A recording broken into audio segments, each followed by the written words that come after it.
Hola chicos, buenos días, ¿me escuchan? Buen día, doctor. Buen día, doctor. Buen día, doctor. Buen día, buen día. Bueno, antes de empezar la clase quiero informarles lo siguiente. Hoy día es la última clase que tenemos con avance de materia. Es decir, hoy vamos a avanzar el último tema del programa de nuestra asignatura. Hoy día concluimos al 100% el programa de avance de la Cátedra de Cirugía de Cara y Cuello.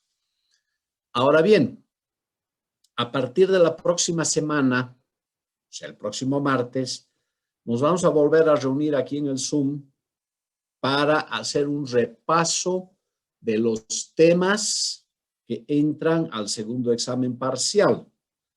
Aún no tenemos una fecha del segundo examen parcial. La dirección de carrera todavía hasta anoche no había sacado ningún comunicado dándonos las fechas de los segundos parciales. De una anterior comunicación sabemos que esos segundos parciales van a ser entre el 5 de noviembre y el 9 de diciembre. Por tanto, seguramente a nosotros nos va a tocar tomarles el examen más o menos a mediados o la tercera semana del mes de noviembre, supongo. Entonces, esos días previos al examen vamos a utilizarlos para hacer un repaso de los temas que entren en el segundo parcial. Y esos temas son quemaduras, heridas, contusiones, cicatrización, malformaciones congénitas. Entonces vamos a hacer un pequeño resumen de cada uno de ellos para ir repasándolos, objeto de que ustedes estén preparados para su segundo parcial. Naturalmente, ustedes saben que las clases teóricas son de asistencia libre, de tal forma que los muchachos que buenamente quieran asistir a este repaso pueden perfectamente hacerlo. No hay ningún problema. No sé si en relación a esto tienen ustedes alguna pregunta antes de empezar con el avance del último tema del programa. Adelante, chicos. ¿Hay alguna duda?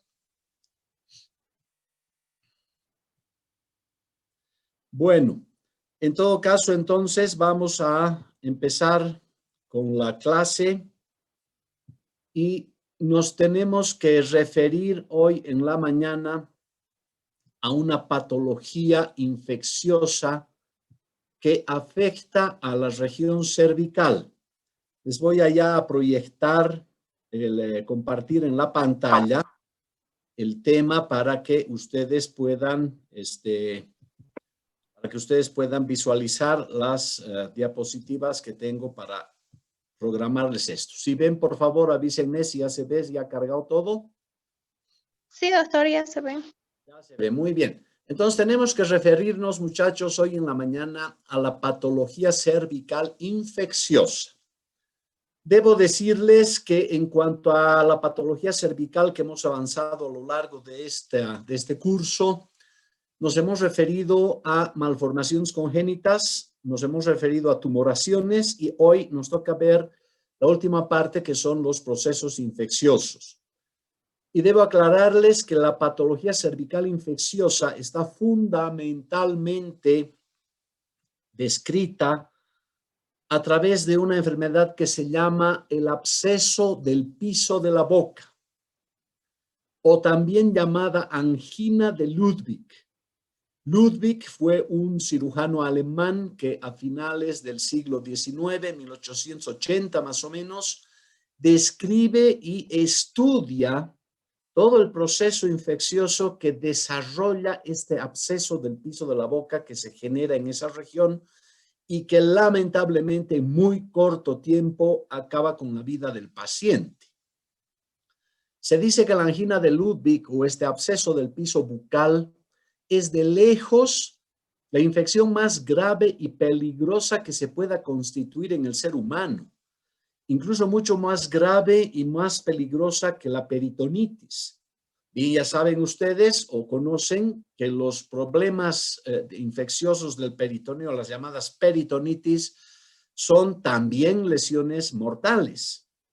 Esta infección o este absceso del piso de la boca, esta angina de Ludwig, es una lesión que por la velocidad de su desarrollo y de su constitución la hace tremendamente peligrosa y de altísima mortalidad. Es una lesión que afecta a la musculatura bucal y cervical. Si ustedes se acuerdan un poquito de anatomía, ¿no es verdad? Recuerden que estos tenues y delgaditos músculos que aquí los vemos, que son los llamados miloioideos, junto con los genioglosos, son prácticamente la frontera que existe entre el piso de la boca y la región que está por debajo, que es el cuello. Entonces, este proceso infeccioso se ha de desarrollar precisamente en esta zona, en el lugar donde están ubicados estos músculos, miloioideos, genioglosos. Se han de destruir esas masas musculares como efecto de la infección y naturalmente el proceso infeccioso ha de traspasar esta tenue barrera para dirigirse a la región cervical y ahí se nos va a crear todo el problema. Recuerden ustedes que en la primera clase les había mostrado una diapositiva en la que se veían las circunvoluciones que hacía la aponeurosis cervical. Esas hojas aponeuróticas han de alojar pues en su seno este proceso infeccioso dentro de sus circunvoluciones, lo que la hace a esta infección tremendamente grave. Ahora bien, ¿cómo llega la infección a esta región? Eso es lo que tenemos que ver y eso es lo que estudió Ludwig en los años últimos de la década de los 1800. Cualquier proceso infeccioso dentario inferior, cualquier herida que se produzca en las encías inferiores o en la mucosa del piso bucal, se han de constituir en la puerta de entrada de los gérmenes para que se produzca esta afección. Naturalmente, como vamos a ver a continuación, hay algunas condiciones que además se tienen que dar en el individuo. Aquí tienen ustedes en esta diapositiva estos músculos triangulares, ambos, uno derecho y otro izquierdo, son los miloioideos.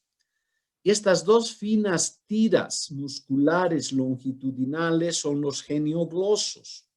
Y han de ser precisamente estas estructuras musculares las que primero van a sufrir cuando tengamos este ataque polimicrobiano que nos afecta a esta región. Muy bien. ¿Con qué frecuencia se da esta lesión?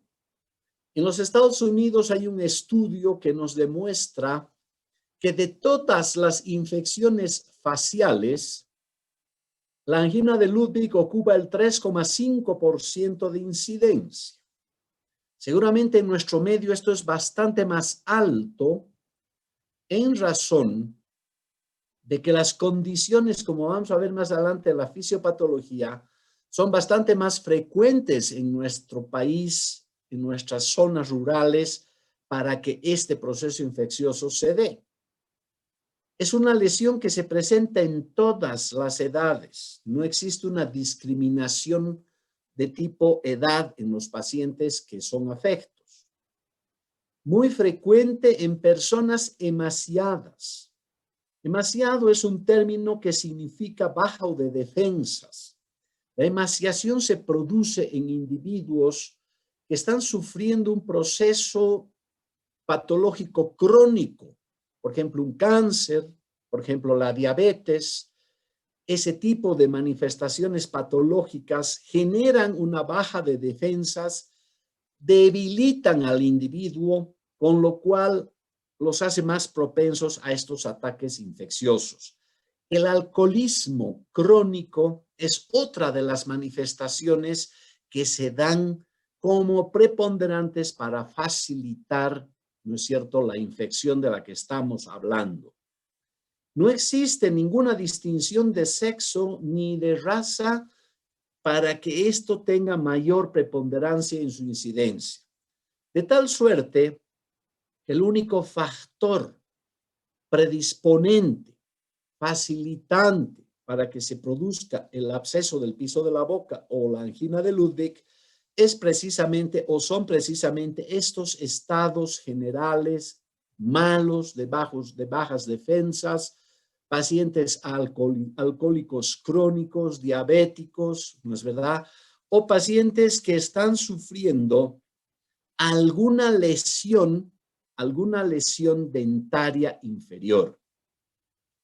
En su etiopatogenia, podemos decir que suele darse por un polimicrobismo virulento que ataca a través de heridas o caries dentarias que se producen en las piezas dentales inferiores.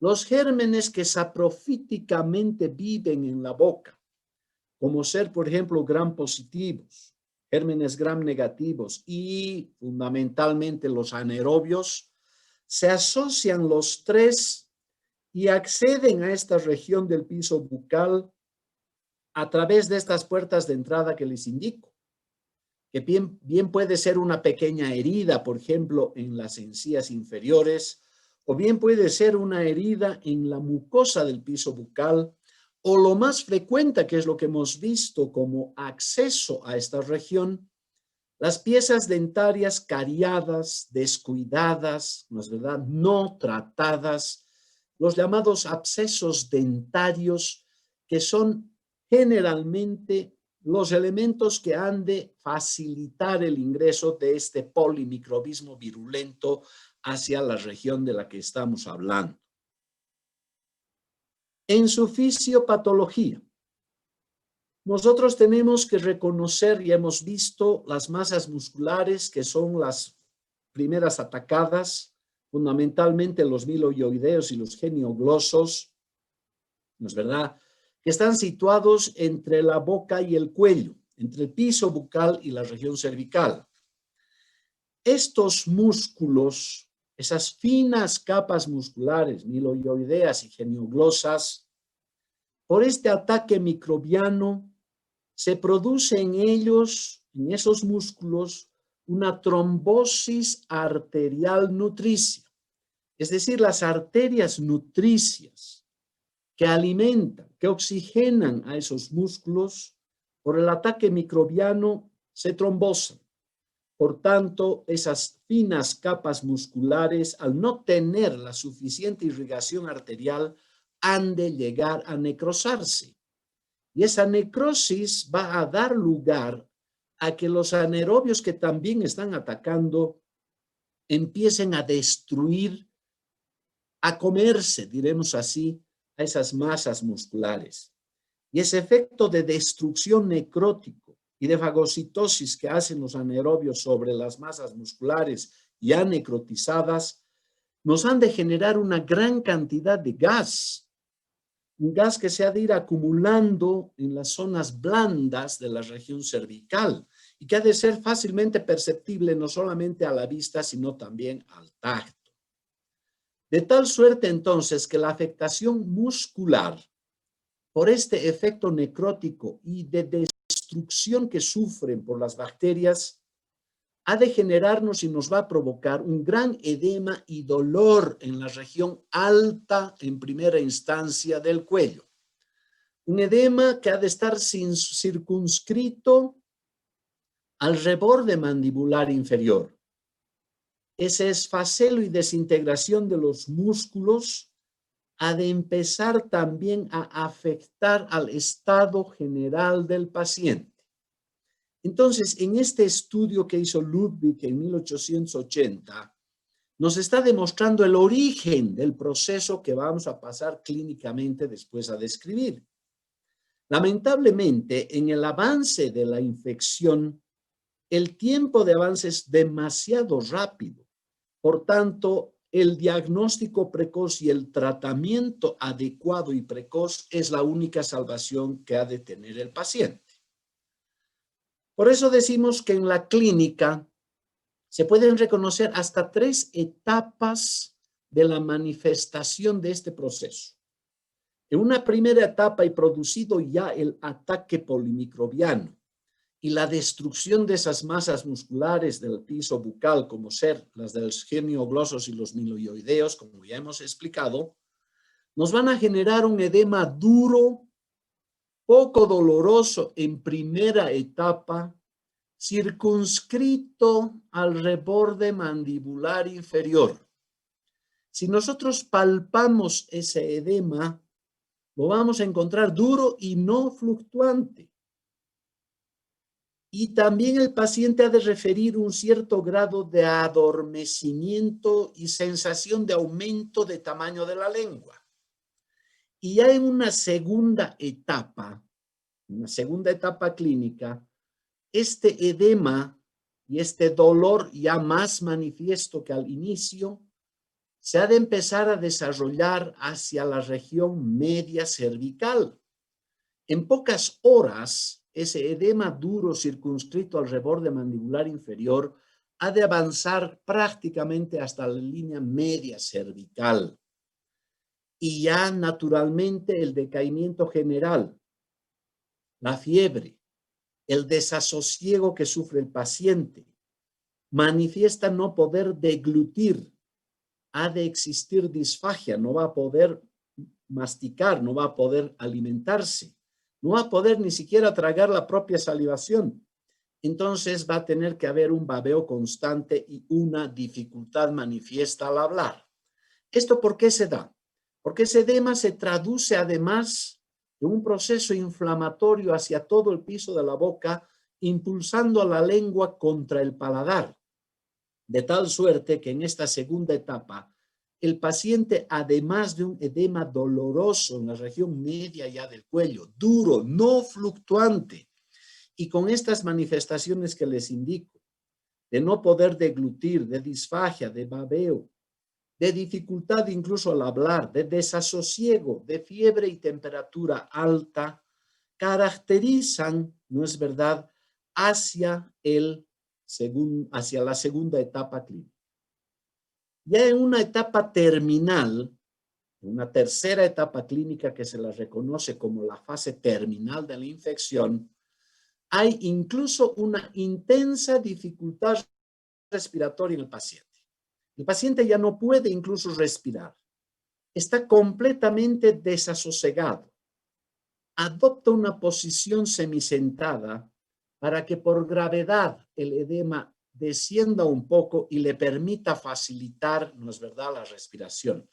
Se instaura un edema en la glotis y si nosotros palpamos esta región, ese gran edema que ya está abarcando toda la región cervical, nos vamos a encontrar con que es un edema duro, con que hay crépito por la presencia de gas fruto de la destrucción muscular, gas que se infiltra en las partes blandas, un edema duro y no fluctuante.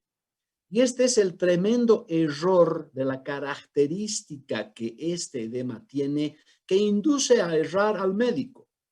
Es decir, un médico que valora de inicio esta lesión y encuentra a un paciente, ¿no es verdad?, con este edema indurado, no fluctuante, característico de Ludwig, hace que al médico retrase el proceso quirúrgico de drenado del edema y permita que el paciente retorne a su domicilio, indicándole que debe retornar cuando el edema esté más maduro, el absceso más maduro y fluctúe para poderlo abrir. Tremendo error, porque lamentablemente este absceso del piso de la boca avanza demasiado rápido. En pocas horas pasamos del primer estadio clínico al tercero. Es decir, en 9-10 horas prácticamente este edema ha avanzado y nos ha abarcado toda la región cervical. Y todo esto en esta tercera etapa se manifiesta por un intenso malestar general. Prácticamente el paciente tiene una fiebre alta, un desasosiego completo, no responde ya a nuestras preguntas, ni siquiera llega a quejarse, porque ya hay signos de sepsis generalizada que se están empezando a instaurar. Y aquí, lamentablemente, en esta etapa terminal, por la presencia de este edema constrictivo en la región cervical, por el edema de la glotis y la dificultad respiratoria, se podría esperar que el paciente fallezca por asfixia. En realidad, antes de que la asfixia mate al paciente, el paciente muere por la alta toxemia. Es decir, la sepsis generalizada ha de ser la que cobre la vida de este paciente afectado de un Ludwig. Si en estas etapas hacemos, sobre todo en la segunda y tercera, hacemos una radiografía de la región cervical, se ha de apreciar la presencia de gases infiltrando las partes blandas de la región del cuello. A esto se denomina el signo del Ardenois, signo del Ardenois, que es característico de la presencia de los gases en esta región del cuello.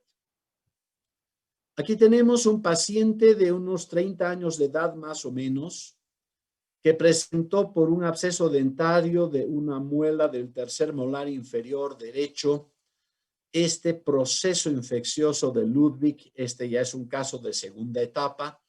Y noten ustedes cómo ya el edema incluso se ha instaurado en partes altas de la cara, llegando hasta el párpado superior. Este es el momento crucial de tener que actuar inmediatamente para salvar la vida del paciente antes de que la sepsis cobre su vida. Es otro caso también de un proceso dentario inferior en un paciente alcohólico crónico, donde se está instaurando la primera etapa del Ludwig. ¿Qué antecedentes clínicos nos llevan a la sospecha de esta lesión? En primer lugar, tenemos el edema duro circunscrito al reborde mandibular inferior, zona enrojecida, todavía poco dolorosa, pero manifiestamente dura. Y además tenemos el antecedente de un absceso dentario maltratado, descuidado en el paciente, que es el origen de esta lesión. Entonces, esas dos etapas, esos dos antecedentes, por un lado, el proceso infeccioso dentario inferior y la presencia clínicamente detectable de este edema duro, poco doloroso, no fluctuante, marginado al reborde mandibular inferior, nos deben ya llevar a pensar en que un Ludwig está en su primera etapa y se está empezando a instaurar. Este ya es un caso de un segundo grado de Ludwig, donde ya el absceso está en la parte media del cuello, ha descendido desde la parte alta y se ha instaurado en la parte media, ya con signos claros de sepsis, con una paciente ya desasosegada, una paciente ya prácticamente en inicios de un proceso séptico. En este esquema pueden ustedes ver, una vez que se han destruido las masas musculares que aquí faltan, de los miloioideos y los miloioideos, los laterales, y los genioglosos, los centrales y longitudinales, el absceso se logra instaurar en esta celda del piso de la boca. Como vamos a ver a continuación en esta tomografía, las manchas blanquecinas que representan, ¿no es verdad?, la colección purulenta situada en la región del piso bucal. Ahora bien, en esta tomografía lo que estamos viendo es precisamente ese edema instaurado en la región del cuello que comprime la tráquea y dificulta naturalmente la función respiratoria del paciente. ¿Qué es lo que tenemos que hacer con esto? Es decir, detectado un Ludwig, el tratamiento debe ser precoz y muy rápido. Es decir, aquí no se puede perder minutos ni tiempo. Naturalmente, en una primera etapa del Ludwig se puede accionar de tal manera que se pueda programar en lapsos pequeños el procedimiento quirúrgico de resolver el problema. El tratamiento es quirúrgico y se deben realizar incisiones a nivel cervical. Una incisión en forma de T, donde la rama horizontal vaya por el reborde mandibular inferior y la rama vertical en la parte central del cuello. Esa incisión en T nos permite acceder prácticamente a toda la zona central y lateral de la región cervical. Una vez hecha esa incisión y abiertas las aponeurosis cervicales, allá lo que vamos a encontrar es la salida de un gas fétido. Ese gas, les dije, es producto de la necrosis y de la fagocitosis de los anaerobios hacia las masas musculares y de una sangrasa de un color oscuro marrón, muy, pero muy maloliente. Es decir, es un olor fétido que trasmina el ambiente del quirófano, trasmina la ropa quirúrgica. Es realmente comparable a cuando ustedes, por ejemplo, agarran una botella de Coca-Cola, la sacuden y la destapan, sale todo ese gas de la botella de esa manera. Ese es el efecto que ocurre cuando se abre. Es decir, un gas fétido acompañado de escasa cantidad de una secreción de un líquido color oscuro marrón. Acto seguido debe de retirar todos los tejidos encapsulados o necrotizados, retirar toda esa masa muscular destruida, hacer un lavado completo de la región, para lo cual nosotros utilizamos una serie de antisépticos, fundamentalmente el agua oxigenada. ¿Por qué usamos agua oxigenada? El peróxido de oxígeno ustedes conocen, peróxido de hidrógeno ustedes conocen como agua oxigenada, libera oxígeno al contacto con los tejidos. Entonces, esta liberación del oxígeno hace que los anaerobios prácticamente sean destruidos, porque los anaerobios, al llamarse así, viven en ambientes excesos de oxígeno. Entonces, esto ayuda, esa limpieza con antisépticos de agua oxigenada nos ayuda prácticamente a poder destruir ese microorganismo bacteriano que nos está atacando. Habrá que dejar drenajes tubulares a lo largo de toda la región del cuello que sea abierto. Habrá que hacer una sutura tan solo de puntos de aproximación y iniciar el lavado a través de los drenes por lo menos cada 2 o 3 horas durante las primeras 48 horas. Es decir, durante los primeros 2 días, ese paciente permanece internado en un servicio hospital, muchas veces es incluso terapia intensiva, y debe haber alguien encargado residente interno de hacer los lavados a través de los drenes que se han dejado con estas soluciones antisépticas y agua oxigenada por al menos cada 2 o 3 horas, objeto de terminar de limpiar todos estos restos que pudieran haber agregado. Utilizamos una asociación de antibióticos, como ser las cefalosporinas, por ejemplo, de tercera o cuarta generación, juntamente a un aminoglucoso que nos ayuda en la lucha contra los negativos y el metronidazol a efectos de luchar contra los anaerobios. Entonces, vean ustedes, este es el procedimiento que se debe seguir. Vale decir, aquí tenemos la fotografía de un paciente que ya fue quirúrgicamente. Noten ustedes los apósitos que cada 2 o 3 horas deben ser cambiados y retirados de su limpieza. En el tratamiento para el éxito de esta lesión, de tratar de curar esta temible infección, es muy importante primero la precocidad del diagnóstico. Es decir, les recalco una vez más, ustedes que en algún momento van a estar en servicios de emergencia, inicial comité de residentes, médicos generales, nunca esperen la fluctuación de un absceso cervical. Sobre todo cuando además, sobre todo esto, escuchen muy bien, cuando además de la presencia de ese posible absceso cervical, además se tenga el antecedente de sepsis bucal o de lesiones, heridas en el piso de la boca o piezas dentarias abscesadas o mal adaptadas a escariadas. Y a eso sumado el antecedente de la emaciación del paciente. De tal suerte, entonces, muchachos, que esos antecedentes clínicos que les estoy refiriendo, a los que tanto énfasis, ¿no es verdad?, han de ser la clave para diagnosticar prontamente el Ludwig.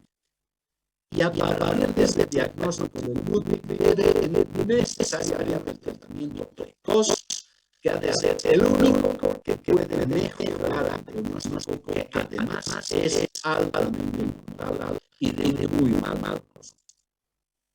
Por eso les decimos, el pronóstico es generalmente malo y tan solo puede ser mejorado por la precocidad del diagnóstico y de su tratamiento. La mortalidad suele ser muy alta y esta bajará tan solamente si el diagnóstico es oportuno y el tratamiento se lo hace con premura y con eficacia. Entonces, con este tema, muchachos, esta infección cervical, estamos concluyendo, como les dije al inicio, el 100% del programa de nuestra asignatura. Los procesos infecciosos del cuello es el último tema de nuestro programa y allá hemos concluido con este grupo 4 el 100% del programa. Ya les dije al inicio de la clase, para los que un poco tarde, vamos a partir de la siguiente semana a repasar en este horario siempre temas que son inherentes al segundo examen parcial. Vale decir, quemaduras, heridas, contusiones, cicatrización y también las malformaciones congénitas, hasta que se dé el segundo examen parcial. No sé si hasta ahora, hasta noche, por lo menos todavía no ha salido esa fecha, ese calendario del segundo parcial. Sabemos que por una comunicación anterior que el segundo parcial se va a dar a partir del 5 de noviembre hasta el 9 de diciembre. No sé si ustedes tienen alguna pregunta en relación al tema que hoy hemos avanzado. Adelante, chicos. Bueno, me parece que les ha quedado claro el tema, de tal suerte entonces que conmigo hasta la siguiente semana, el próximo martes, vamos a hacer un resumen muy sucinto del diagnóstico y la evaluación de las quemaduras, para luego ir así semana tras semana hasta que demos el examen y repasando los temas del examen. Les repito que la asistencia a las clases es libre, ustedes conocen, de tal suerte que pueden ustedes participar si gustan en este tipo de actividad. De tal suerte, muchachos, que me despido con ustedes hasta el próximo martes. Hasta luego.